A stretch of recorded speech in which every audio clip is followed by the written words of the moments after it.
Hi hello welcome to Sunlax. నేను మీ ఆదిలక్ష్మి. నేను బాగున్నాను. మీ అందరు ఎలా ఉన్నారు? ఈరోజు అయితే నాకు ఆఫ్టర్నూన్ క్యారెట్ ఫ్రై అయితే చేశాను పిల్లలకి. నాకైతే ఏంటో మధ్యాహ్నం తినబుద్ధి కాలేదు, అందుకని ఫాస్ట్గా 1 గంటకల్లా ఇంటికి వెళ్ళిపోయి పొద్దున్న టిఫిన్ కూడా చేయలేదు. నాకు ఇలా చేయనప్పుడల్లా ఆకలి బాగా వేస్తూ ఉంటుంది కాబట్టి ఆఫ్టర్నూన్ త్వరగా వచ్చేసి ఇంటికి అన్నం తినాలనిపించలేదు. అలానే ఏం తినాలా అని ఆలోచిస్తే సేమియాలు ఉన్నాయి కాబట్టి సేమియా ఉప్మా కొంచెమే నాకు సరిపడని ఒక గుప్పుడు మీద కొంచెం ఎక్కువ తీసుకున్నాను అంతే.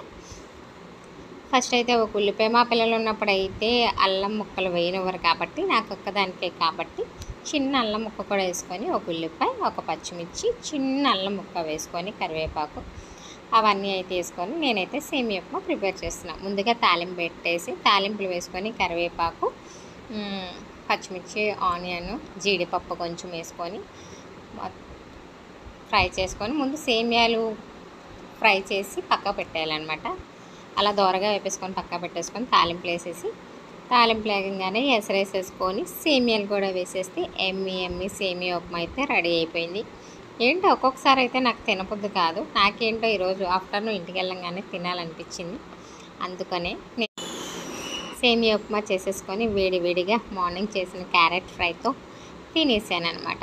చక్కగా నా ఆకలి తీరిపోయిందనమాట. ఆఫ్టర్నూన్ అయితే పిల్లలు కాలేజ్ నుంచి వచ్చాక ఏమైనా ఈవినింగ్ చెయ్యాలి, కావాలంటే తప్పకుండా చేస్తే బాయ్ బాయ్ గైస్. ఇలా చూస్తూ ఉండంటే కేర్ బాయ్.